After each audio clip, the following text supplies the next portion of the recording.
kita menggunakan kosmetik, kita harus yakin bahwa bahan-bahannya itu tidak ada yang haram. Apa saja sih bahan haram? Yang pertama tidak mengandung bahan turunan babi. Yang kedua tidak mengandung bahan darah. Kemudian bahan berasal dari manusia.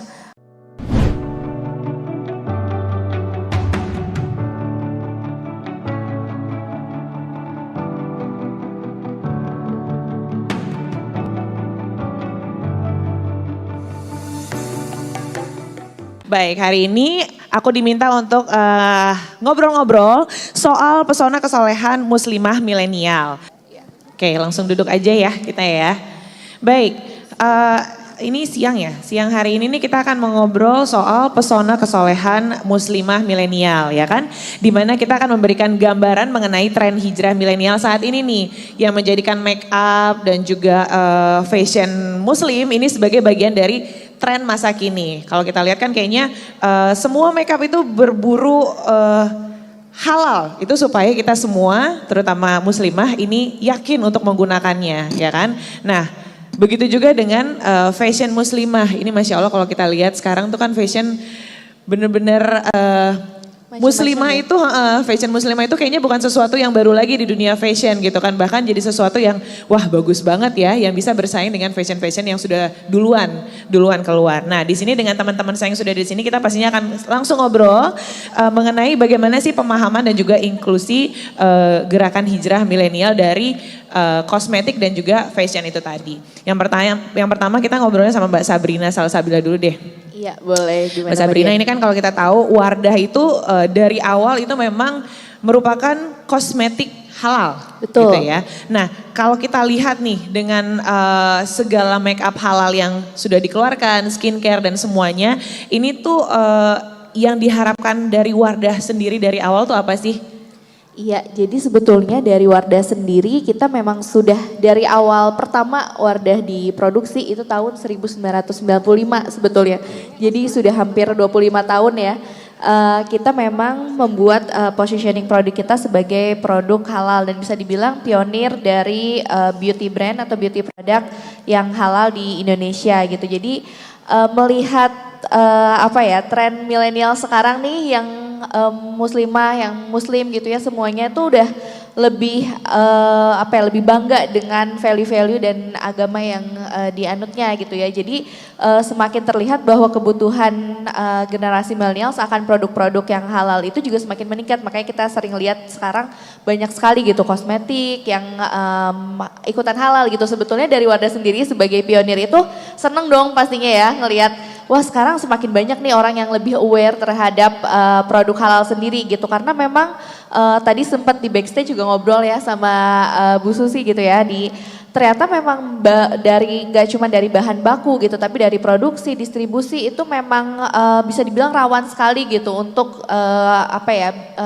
mendapatkan sesuatu produk yang halal ini gitu. Jadi harapannya sih buat teman-teman di sini supaya lebih aware lagi terhadap apa yang kita gunakan, apalagi kosmetik gitu ya. Misalnya kita naruh lipstik di bibir gitu, itu kan bisa tertelan dan segala macam gitu. Terus misalnya kita pakai skincare atau pakai make up terus wudhu, itu sebenarnya air yang digunakan itu masuk nggak sih gitu, betul nggak sih wudhu kita gitu dengan kita menggunakan produk-produk tersebut gitu. Jadi harapannya lebih aware lagi dan mungkin nanti bisa lebih tenang dalam beraktivitas gitu. Jadi dengan merawat diri itu nggak jadi sesuatu yang menghambat kita dalam melaksanakan aktivitas kita gitu. Karena ragu, aduh ini yang dipakai itu sebenarnya halal nggak sih gitu. Nggak cuma menghambat aktivitas, tapinya tidak menghambat kita dalam beribadah juga pastinya. Betul, ya. betul banget. Kayak produksi eyeliner, maskara, itu kan juga pasti dipikirkan nggak cuma dari segi fungsinya yang mempercantik perempuan muslimah, tetapi juga secara agama juga pasti dipikirkan. Iya betul, banyak sebenarnya sekarang kosmetik yang embel-embelnya waterproof gitu ya. Sebenarnya itu halal nggak sih gitu secara agama gitu. Nah untungnya dari Wardah sendiri kita memang sudah tersertifikasi ya, seluruh produknya ada sekitar 450 SKU, itu semuanya sudah didaftarkan ke LPPOM MUI untuk mendapatkan sertifikasi halal. Nah terutama untuk teman-teman perempuan di sini nih, kan sekarang di sosial media itu suka banyak beredar nih skincare terutama yang bisa mempercantik, memutihkan kulit kita dalam sekali oles. Iya. Itu bisa diperhatikan dulu kali ya, Iya. ingredients apa kandungan-kandungannya, apakah Betul. itu sudah aman, sudah halal atau belum, karena kalau kita ngejar putih doang tapi ternyata secara halal itu belum gitu kan, cukup Iya. hati-hati juga ya. Iya, apalagi yang dari produk-produk yang berasal dari negara-negara yang mungkin mayoritasnya bukan muslim Nah, gitu. Itu itu harus juga. diperhatikan banget sih sebetulnya. Oke, baik. Nah, sekarang kita langsung ngobrol sama Mbak Dokter Susi ya, aku manggilnya ya. Nah, Dok, ini kan kalau kita berbicara mengenai make up yang halal, ini tuh sebenarnya prosedurnya seperti apa sih?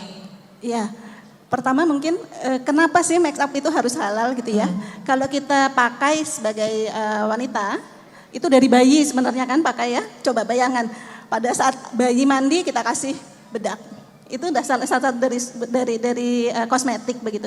Nah, kosmetik itu ada yang tertelan, tadi seperti Mbak Sabrina bilang bahwa untuk lip balm ya, lipstick itu ada kemungkinan tertelan. Kemudian ada juga yang menyerap ke dalam tubuh kita, pori-pori. Jadi ketika kita menggunakan kosmetik, kita harus yakin bahwa bahan-bahannya itu tidak ada yang haram.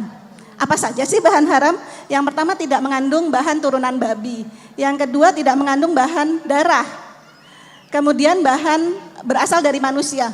Nggak mungkin kok ada bahan dari manusia dipakai. Ada. Kalau kita bicara keratin ya, yang ada di rambut manusia itu bisa digunakan untuk bahan kosmetik. Kemudian ada juga kita pernah temukan cysteine, asam amino yang ada di dalam rambut manusia. Itu juga bisa digunakan sebagai bahan kosmetik. Kemudian yang keempat adalah kita tidak boleh menggunakan bahan homer, ya, bukan etanol. Kalau etanol kadang-kadang Bapak Ibu kita gunakan hair tonic misalnya, ya. Kalau kita bicara kosmetik itu ada 3 bagian, ada skincare, ada hair care, kemudian ada dekoratif. Nah, pada saat kita bicara hair tonic, hair care, itu ada hair tonic. Dia pasti menggunakan etanol. Bukan etanolnya yang diharamkan, tetapi homernya. Jadi ketika kita melihat perusahaan menggunakan, oh ini bahannya etanol, maka kita harus lihat sumbernya dari industri minuman keras bukan, gitu. Nah, kemudian tadi bicara eyeliner, eyebrow begitu ya. Ketika perusahaan itu mengklaim waterproof, maka LPPOM MUI harus uji tembus air. Kenapa? Karena ketika dia tidak bisa tembus di dalam tubuh kita saat wudhu, itu mengganggu kesucian kita saat kita beribadah, begitu. Jadi memang kita ada uji tembus air untuk eyeliner ataupun kosmetik yang mengklaim waterproof.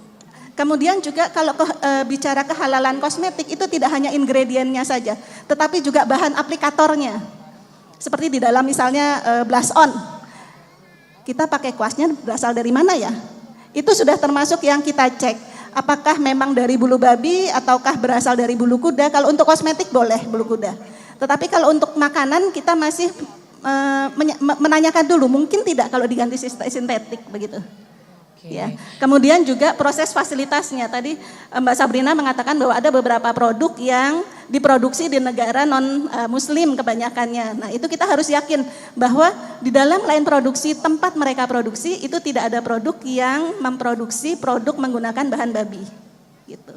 Ini sebenarnya memang kalau kita dengar dokter bicara itu bahasanya itu kan cukup ilmiah sebenarnya, yang mungkin masyarakat Indonesia ini kurang mencari informasi, atau mungkin aku sebagai pengguna itu yang aku cari sesimpel mau beli kosmetik ini yang penting ada logo halalnya. Nah, apakah itu sudah cukup menjadi indikator yang menyatakan bahwa ini makeup ini atau makanan ini tuh sudah oke nih kita pakai, tanpa ya bukan kita nggak mau tahu kandungannya, cuman kan kayaknya kalau sudah ada logo itu berarti sudah ada perusahaan yang mewakili, sudah ada fatwa MUI mensertifikasi yang menyatakan bahwa itu aman. Ya, menjamin, betul. Ya, kenyamanan. Gitu. Jadi bisa dipilih kosmetik yang ada logo halalnya. Logo halal seperti apa? Yang sekarang berlaku adalah logo halal MUI, ya, hijau. Walaupun memang nanti Bapak Ibu mungkin belum banyak yang tahu bahwa di Indonesia sekarang itu sudah berlaku Undang-Undang Jaminan Produk Halal. Ini juga saya baru tahu nih. Nomor 33 yang dikeluarkan tahun 2014. Nah, di dalam undang-undang tersebut menyatakan bahwa undang-undang ini akan diimplementasikan 5 tahun kemudian. Artinya harus diimplementasikan sejak 17 Oktober tahun ini. Jadi semua produk yang beredar dan dipasarkan di Indonesia harus halal. Undang-undangnya sudah berlaku. Kemudian untuk kosmetik bagaimana? Karena memang bertahap, jadi implementasinya akan ditunda sampai 2024 begitu. Oke, jadi memang masih diberikan waktu untuk memproses lagi ya. Karena kan memang pasti butuh waktu dan gak cepat gitu. Karena selama ini kan mereka juga bukan, terutama untuk kosmetik yang sudah lama. Betul. Untuk menjamin dan meyakinkan masyarakat itu juga gak mudah pastinya. Nah ini tadi kita barusan berbicara soal make up, skincare, segala macam ya. Nah selanjutnya kita akan berbicara soal fashion nih. Karena ternyata fashion itu meskipun menutup seluruh aurat kita sebagai muslimah, kandungannya juga mesti diperhatikan, bener ya dok ya?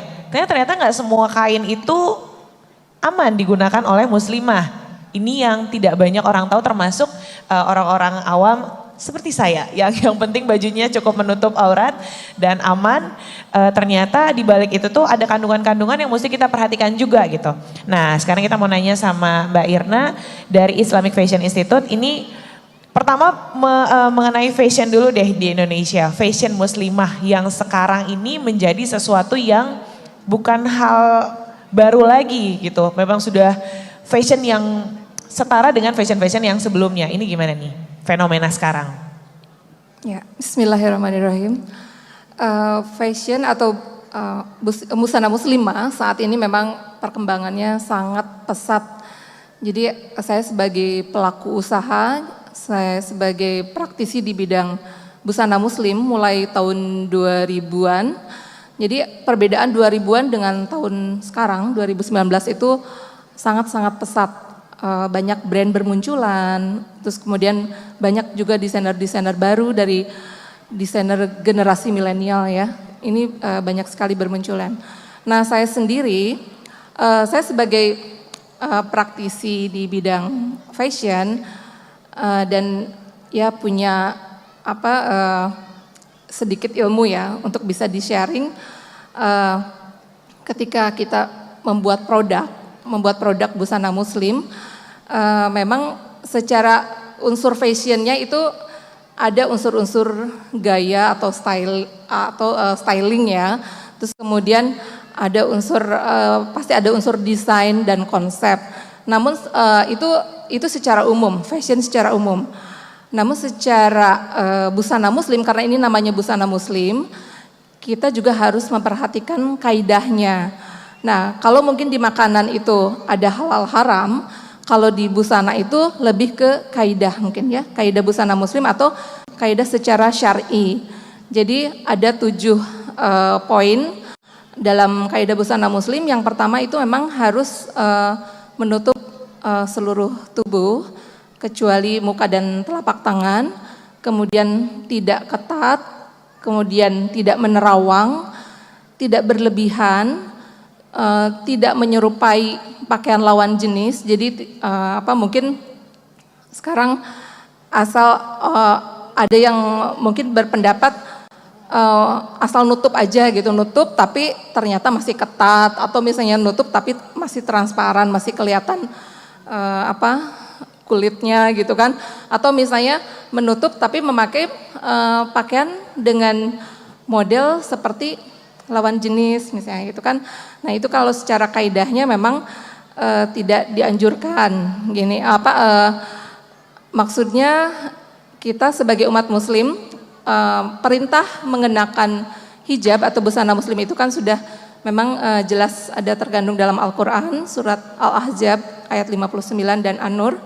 Nah penjabarannya memang ada dalam hadis ya. Jadi terus bagaimana seorang wanita itu tidak boleh menyerupai kaum laki-laki, tidak boleh menyerupai orang-orang fasik atau orang-orang di luar Islam, juga tidak boleh berlebihan. Dan kalau untuk wanita ini ada juga tidak memakai parfum ya, sehingga kalau misalnya berjalan itu membuat orang atau misalnya lawan jenis tertarik atau misalnya menoleh, itu seperti itu. Nah itu kaidahnya mungkin. Jadi saya akhirnya saya mencoba membuat suatu lembaga sekolah Islamic Fashion Institute di Bandung.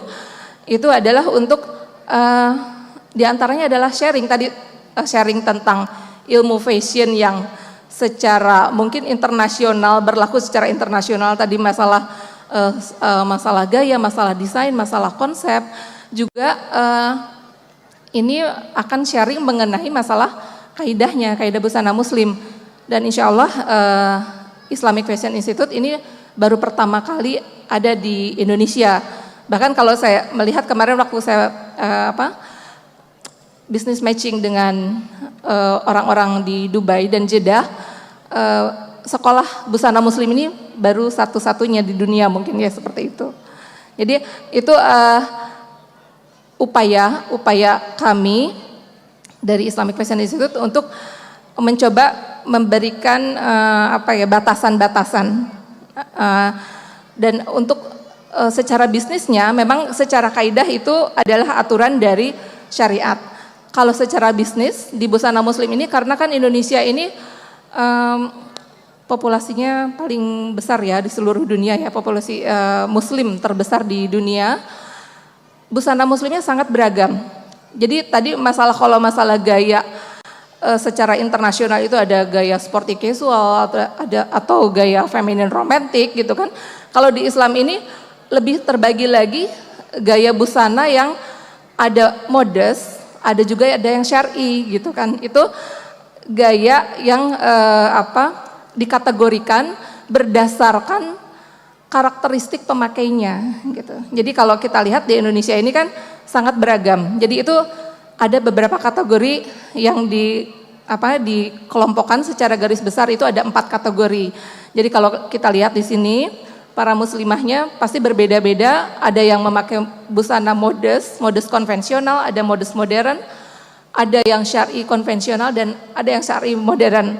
Itu adalah karakter atau pembeda secara market. Itu seperti itu. Oke, Ya. jadi kalau kita berbicara fashion ini berarti lebih ke kaidah-kaidahnya gitu kan ya, cara menggunakan baju itu sendiri. Mau bagaimanapun modelnya, gayanya, yang penting selama masih sesuai dengan kaidah dan ajaran kita, itu insya Allah masih aman ya. Ya. Nah tadi kalau seperti yang saya tanyakan sebelumnya mengenai kandungan bahan nih, kalau dari segi fashion apakah ada yang perlu diperhatikan nih? Karena kan banyak banget nih teman-teman kita juga yang mungkin punya usaha mengeluarkan hijab atau mengeluarkan fashion yang ibaratnya itu mereka tahu adalah motif, terus juga model, hanya sebatas itu. Tetap memperhatikan kaidah juga, tapi ini apakah dari segi bahan-bahannya ada yang perlu diperhatikan tidak? Ya, kalau dari segi bahan, sebenarnya karena fashion ini dipakai di luar.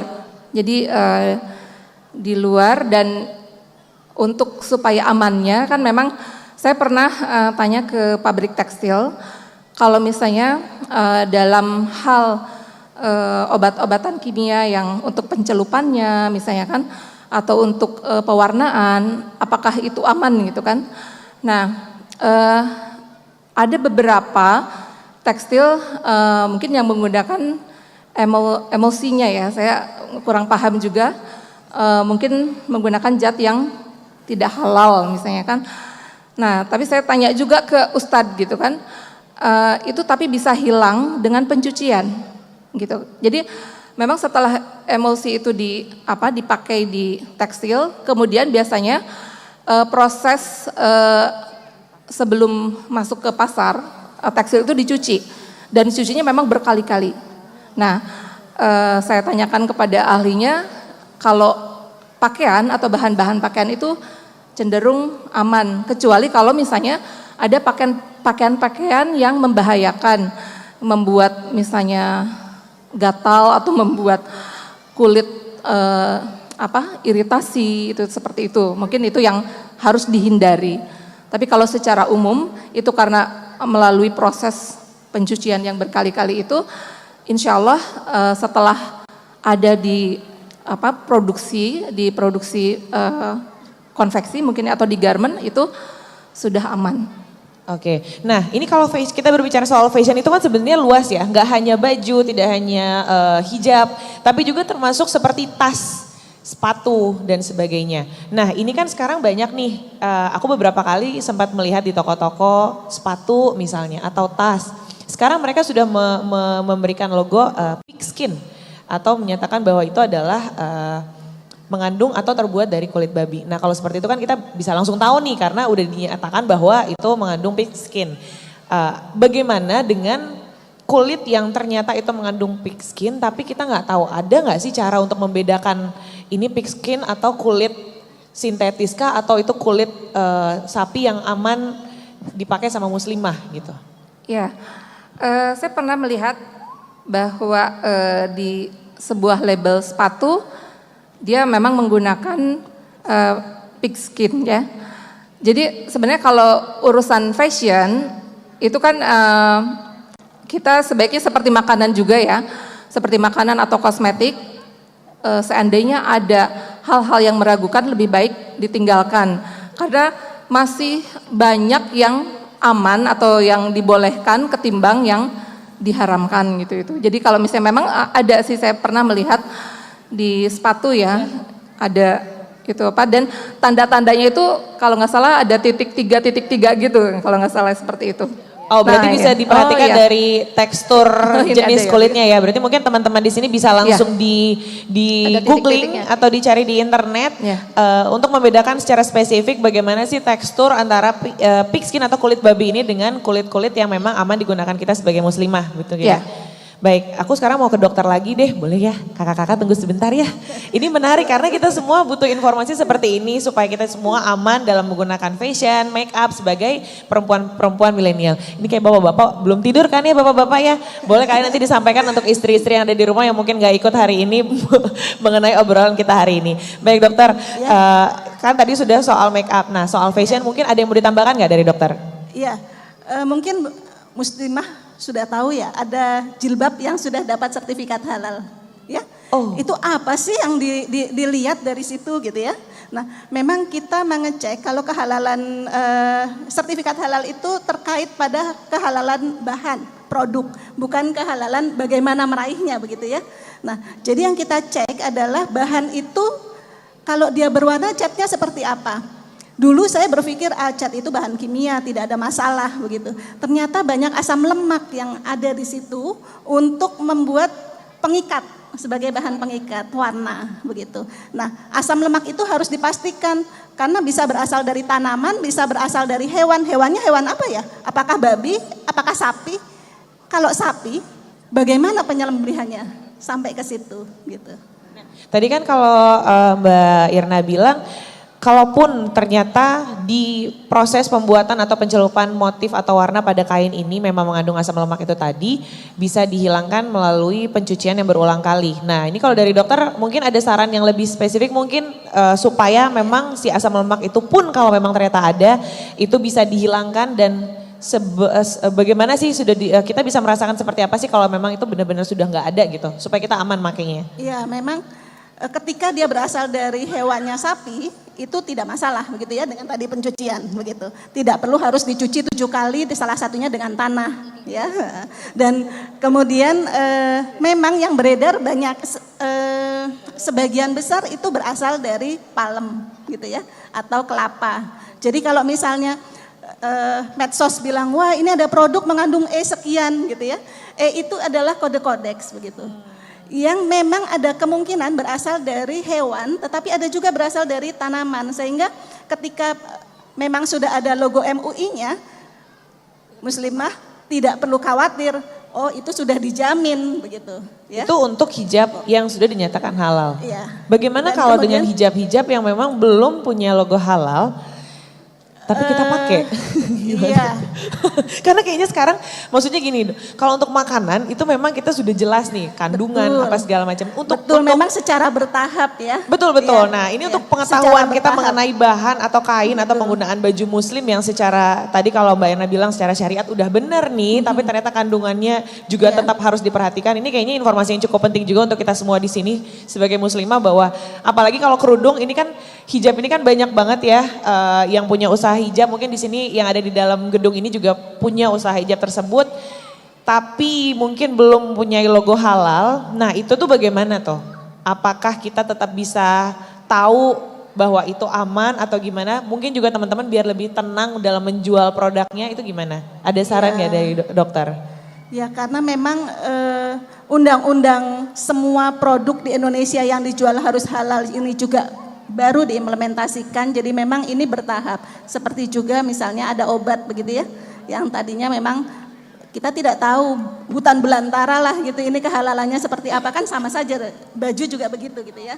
Jadi selama belum ada ya kita bisa memanfaatkan yang ada begitu. Tetapi ketika kita sudah tahu, ya harus kita hindari begitu. Baik, terima kasih dokter. Nah sekarang kita langsung aja ke Mimi dan juga ke Kak Dini. Selaku, kok Mimi ya maaf, Venita dan juga Kak Dini. Selaku artis yang juga entrepreneur, yang bergerak di bidang fashion juga. Mimi lagi. Venita juga bergerak di selaku brand ambassador salah satu skincare yang ada di Wardah, yang dikeluarkan di Wardah. Nah kalian boleh nggak bisa men-share atau menceritakan mengenai pandangan dulu deh, pandangan mengenai make up halal dan juga fashion hijab yang ada sekarang. Hobi Mbak deh, siapa duluan? Bismillahirrahmanirrahim. Assalamualaikum warahmatullahi wabarakatuh. Masya Allah ini ramai banget ternyata, alhamdulillah. Jadi kedinginan-kedinginan yang terasa di sini sudah mulai berkurang ya. Jadi hangat ya. Baiklah. Nah bicara mengenai pandangan terhadap halal. Jujur saja dulu ketika belum terlalu mendalami soal agama, ilmu agama. Dulu mikirnya ya udahlah yang penting hasilnya memuaskan. Kalau misalnya ngomongin soal skincare yang pasti ujungnya adalah cantik, putih, berkilau, bersinar. Gak tua-tua. Gak tua-tua gitu, pengennya kayak gitu terus kan. Gitu aja. Nah tapi ternyata ketika coba untuk belajar agama lebih dalam lagi, ngomongin soal halal. Sebenarnya halal itu tuh nggak mengganggu atau merusak apapun. Karena sebenarnya dengan adanya halal itu sendiri itu menjaga umat muslim semua. Karena dengan kandungan halal itu menjaga kesehatan untuk kita semua. Jadi kenapa ya nggak kita turutin aja gitu dengan apa ilmu agama yang sudah dikasih sama Allah bahwa kita harus menjaga kehalalan, emang itu untuk kesehatan juga. Nah mulai dari sanalah mulai concern banget mengenai kandungan-kandungan yang ada di apapun itu. Skincare, kosmetik, ataupun juga makanan, minuman, termasuk tadi juga kita bicara soal fashion. Jadi sekarang kita tuh kayak apapun jadi kayak nanya, harus apa ya, awareness-nya lebih tinggi. Ini gimana ya kandungannya? Ini ada ini ya nggak sih? Ini ada apanya nggak sih gitu. Jadi emang lebih bertanya-tanya dan alhamdulillah ternyata ketika kita mencoba tahu dan juga menggunakan produk-produk halal tersebut, hasilnya juga oke banget gitu. Jadi ya sayang banget ketika kita udah tahu ada produk-produk halal yang sudah ditawarkan ke kita semua dan kita nggak pakai, itu sayang banget. Hasilnya oke, tenang juga yang pasti ya. Dalam beribadah juga pasti, oh ya udah gitu, aku juga tetap bisa beribadah dengan tenang, tapi hasil yang aku harapkan juga tetap didapat. Nah kalau Kak Dini gimana nih Kak Dini? Kalau Kak Dini ini brandnya banyak banget loh. Ada Tudi, ada Die, ada Didi, sampai aku tulis di sini dan seterusnya. Karena tadi nanya di belakang apalagi banyak banget ternyata, tapi lebih ke fashion ya Kak ya? DA bisa, Dian Ayu masuk jadi. Aduh, boleh nih. Nanti kita ngobrol di belakang deh, gitu. Nah, kalau Kak Dini soal fashion nih, kan tadi kita udah ngobrol mengenai fenomena fashion muslimah yang sekarang Masya Allah banget ya. Kalau ngelihat itu semuanya memang ya bagus-bagus gitu, cantik-cantik gitu. Dan ini aku banyak ngobrol dengan teman-teman juga, ada beberapa pengalaman juga yang menyatakan bahwa oke, aku memutuskan untuk menggunakan hijab karena fashionnya juga sekarang bagus. Tuh, itu kan berarti menjadi salah satu daya tarik untuk mengajak teman-teman kita menjadi lebih baik lagi. Mungkin berawal dari ketertarikan dia dari fashion dulu, setelah itu dia mungkin mau belajar untuk mendalami agama, itu kan juga positif point kan. Nah gimana menurut Kak Dini untuk fenomena sekarang? Bismillahirrahmanirrahim. Assalamualaikum warahmatullahi wabarakatuh. Ini aku bingung mereka antara ngantuk dengerin kita ngomong atau mereka ngantuk karena kedinginan. Iya benar-benar. Karena jawab salamnya nggak semangat dan nggak semua nggak jawab salam ya. Coba sekali lagi deh. Sekali lagi ya. Sekali lagi dong. Salam itu wajib kan dijawab ya. Ya. Assalamualaikum warahmatullahi wabarakatuh. Masya Allah. Ternyata Harus digituin dulu kayaknya sih. Iya. Mesti 2 kali. Jadi kan kita juga jadi semangat ngomongnya di sini. Benar. Ya, kalau melihat fenomena sekarang hijab itu Masya Allah luar biasa banget growth-nya. Dan nggak bisa dipungkiri aku termaksud yang sangat bersyukur banget teman-teman kita pekerja seni khususnya itu makin lama makin banyak yang menggunakan hijab. Dan itu hal yang positif banget yang akhirnya memang terkadang kita pakai hijab akhirnya diikutin sama followers kita. Pakai hijab kenapa? Abis si Venita pakai hijab sih, aku ngefans banget sama Venita. Itu malahan jadi pahala jariah buat si A gitu kan. Untuk Venita jadi pahala jariah karena followersnya itu mengikuti apa yang dilakukan sama Venita gitu kan. Masya Allah banget sih sekarang. Jadi udah kalau misalnya kemarin sempat kita bahas, kayaknya kalau orang-orang gak hijrah itu sekarang, orang-orang gak berhijab itu malah gak keren. Justru orang yang hijrah itu malah keren dengan apapun yang sekarang udah dipakai, dengan fashion yang memang tadi Tante Irna udah cerita dengan berbagai model baju apa segala macam itu udah keren-keren. Mungkin memang salah satunya caranya mereka dari bagus ya bajunya, lucu ya, kayaknya nggak apa-apa deh coba aja. Ya dengan awalnya dia mencoba, semua itu kan memang proses. Kayak awal aku berhijab, aku proses. Awalnya masih pakai celana ketat, baju ketat segala macam. Yang penting oke, aku berhijab. Tapi lama-kelamaan semakin kita belajar, proses itu kita laluin. Jadi kita semakin tahu mana sih yang memang harusnya dipakai sama seorang muslimah sesuai syariatnya seperti apa dan kayak gimana. Kalau zaman dulu aku sekolah SD, jilbab aku ya gitu aja. Warna putih, baju putih kayak gitu deh gimana ya. Ya anak-anak TPA zaman aku dulu ya gitu. Kalau sekarang memang udah keren-keren gitu kan. Jadi orang-orang kayak udah nggak malu lagi pakai hijab. Kalau dulu ada salah satu teman aku pekerja seni, dia sudah memutuskan berhijab saat dia masih muda. Sampai teman-temannya itu belum berhijab dan dia bilang, ngapain sih lo pakai jilbab? Nggak keren tahu bajunya kayak gitu. Pada saat itu? Pada saat itu, tapi sekarang malah orang semakin berlomba-lomba untuk berbuat kebaikan. Benar-benar. Dan aku termasuk salah satu yang terikut, kalau boleh ceritain, aku termasuk salah satu yang terikut awalnya tuh melihat fashion dulu. Dulu mungkin ya zaman itu kalau ngelihat fashion tuh ya yang masih yang gitu-gitu gitu kan, ini keren. Yang kayaknya kalau sepotong seperapat potong itu masih keren gitu kan.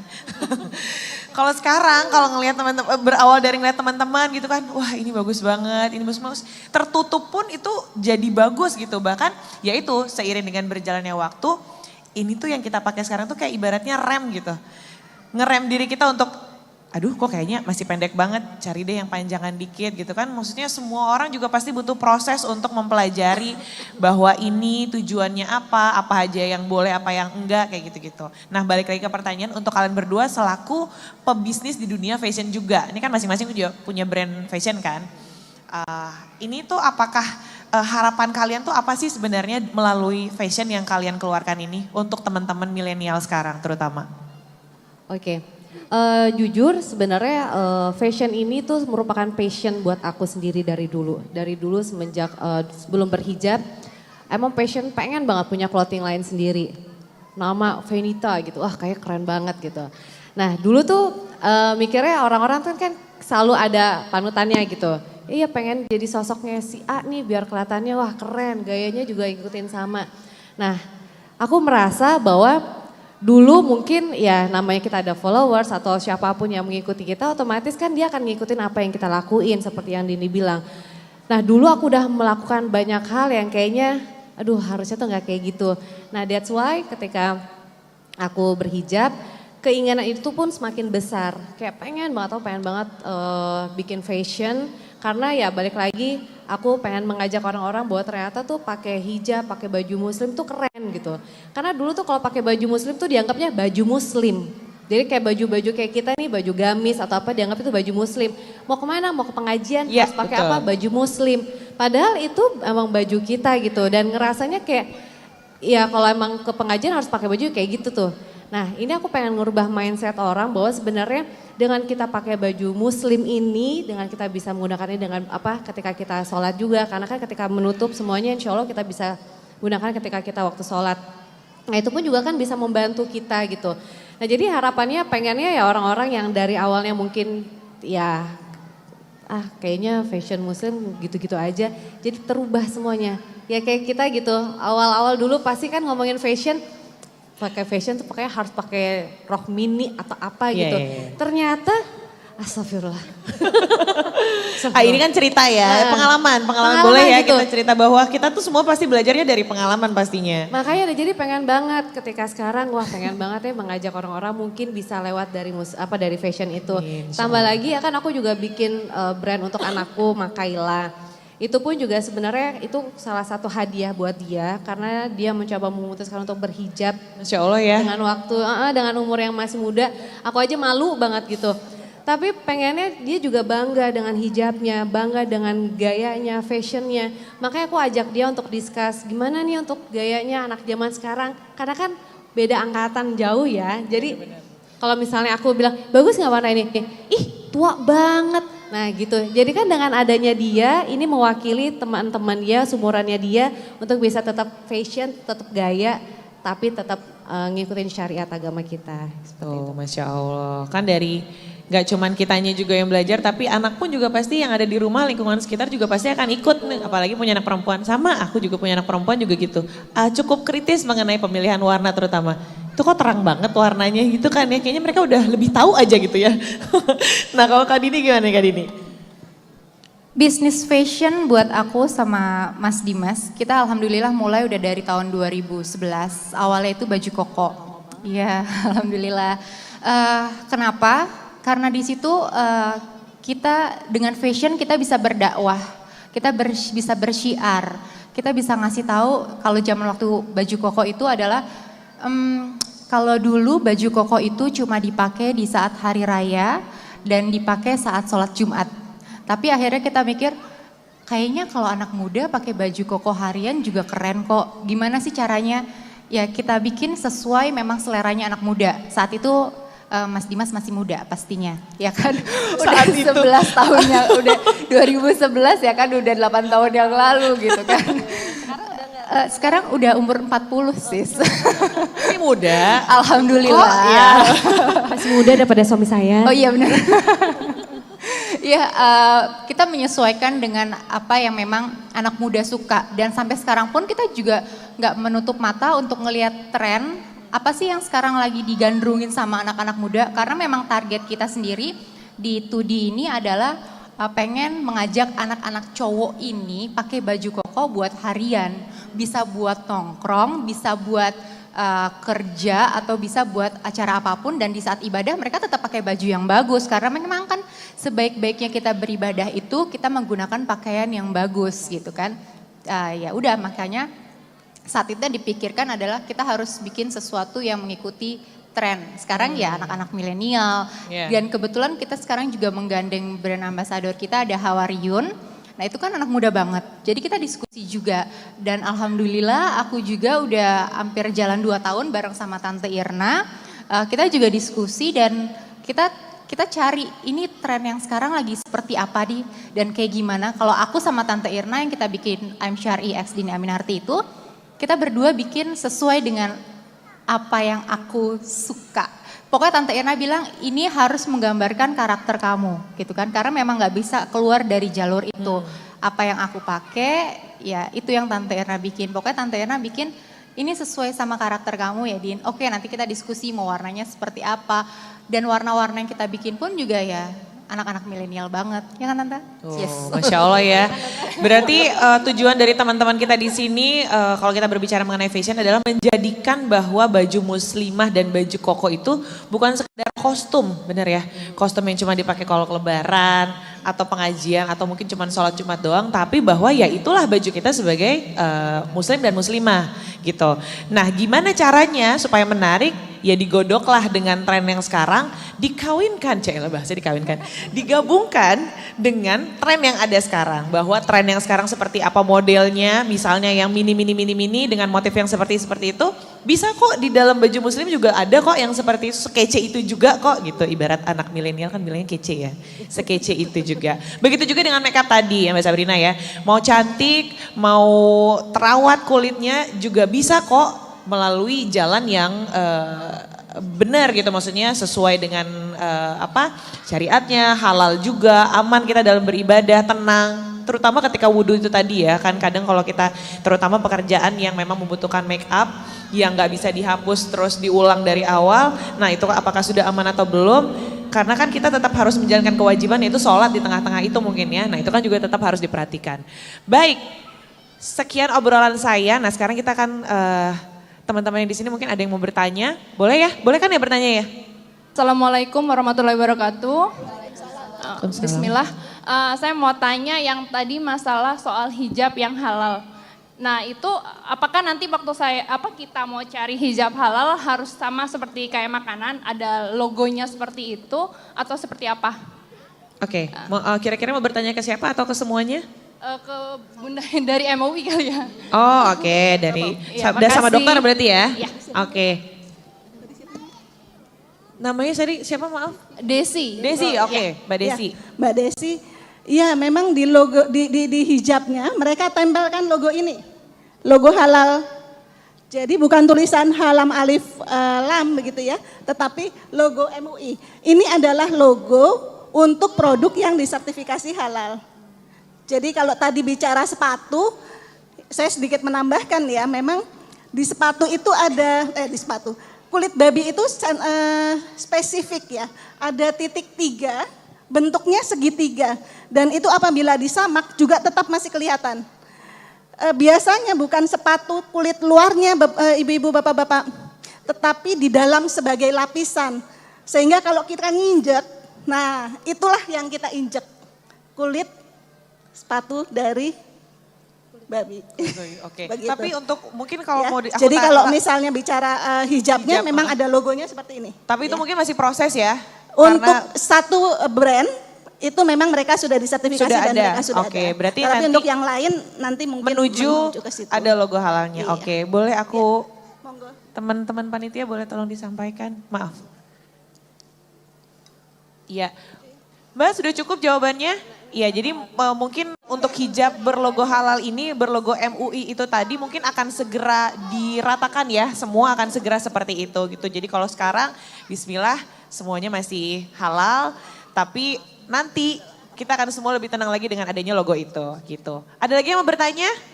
Yang agak jauh yang baju hijau lagi, hitam di belakang, hitam semua ya? Iya kamu yang pakai ini hijau, iya ya dia udah berdiri.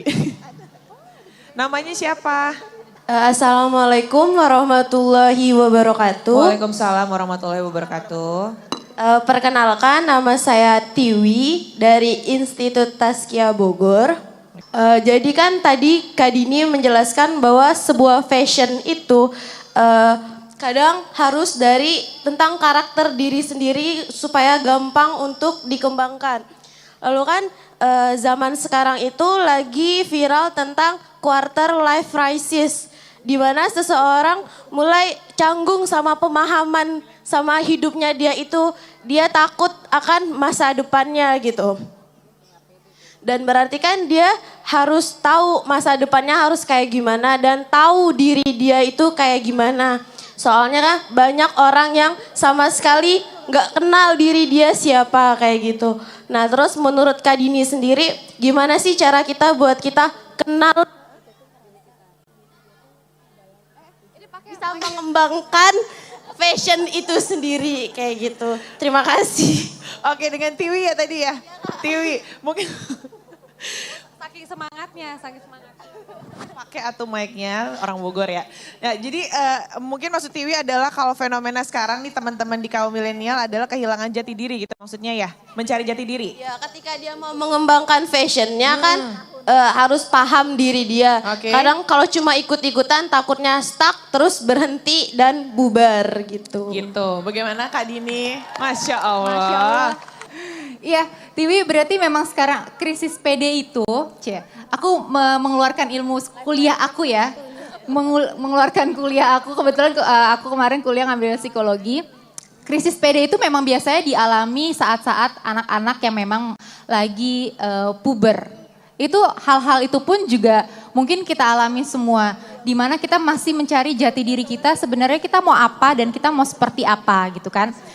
Terkadang karena krisis PD itu akhirnya mencoba segala sesuatunya, kira-kira mana sih yang cocok sama diri kita. Kalau saat itu Aku memang tipe yang nggak nggak berani mencoba-coba hal-hal yang memang menurut aku nggak cocok. Jadi sebenarnya kalau solusi untuk menangani masalah krisis PD itu lebih baik adalah menjadi diri sendiri. Kalau jadi diri sendiri itu akan jauh lebih nyaman di saat kita pakai dan kita menggunakan baju itu tersebut atau apapun itu. Yang penting adalah harus menjadi diri sendiri. Jadi nggak usah ngikutin orang lain. Mungkin akan dibully sama teman-teman. Ih nggak kekinian banget sih. Kan sekarang lagi ngetrennya ini. Sekarang tuh ngetrennya apa ya? Aduh. Aku tuh bingung ya. Generasi Tiwi sama aku kayak beda ya. Yang pasti kalau misalnya untuk dari segi fashion. Kita bisa ngikutin tren yang ada, tapi jangan lupa kita harus tetap sesuaikan dengan diri kita. Kalau misalnya nggak cocok, ya balik lagi ke diri kita. Kalau cocok, ya monggo silahkan dilanjutkan. Tapi yang penting adalah cocok dan sesuai syariat Islam. Itu menurut aku Tiwi. Terima kasih Tiwi. Cukup ya. Mungkin boleh disimpulkan maksudnya Kak Dini adalah orang lain itu memang jangan ikut-ikutan orang lain, tapi orang lain boleh jadi inspirasi kita gitu kan. Tapi tetap kembangkan apa yang ada di diri kita gitu kali ya. Nah ini sebenarnya masih ada 3 tumbler lagi, kayaknya rezeki kita deh memang karena waktunya sudah habis gitu. Jadi pertanyaan udah gak ada lagi, bener ya? Udah gak boleh ada lagi pertanyaan ya? Nah demikian obrolan-obrolan aku dengan teman-teman yang sudah hadir siang hari ini. Terima kasih buat Kak Dini, buat Venita, kebiasaan manggil Mimi gak apa-apa lah ya. Buat Mimi, terus juga Mbak Irna, ada dokter dan Mbak Sabrina. Terima kasih untuk ilmunya hari ini. Masya Allah aku juga banyak banget masukan informasi terutama soal fashion dan make up yang ternyata kita gak bisa sesembarang itu dan hal ini tidak sesepele itu untuk kita gak cari tahu. Bahwa yang namanya halal, kandungannya itu perlu kita perhatikan. Apalagi nih ya, sekarang kan kita adalah manusia-manusia milenial yang tidak lepas dari teknologi, gadget. Harusnya bisa lah kita menggunakan handphone kita untuk lebih banyak mencari tahu, mencari informasi mengenai ini baik nggak ya, ini bisa nggak ya dipakai terutama untuk kita kaum muslimah yang sesuai dengan syariat pastinya. Terima kasih sekali lagi. Saya Dian Ayu mengucapkan terima kasih juga. Mohon maaf ada salah dan kurangnya. Wassalamualaikum warahmatullahi wabarakatuh.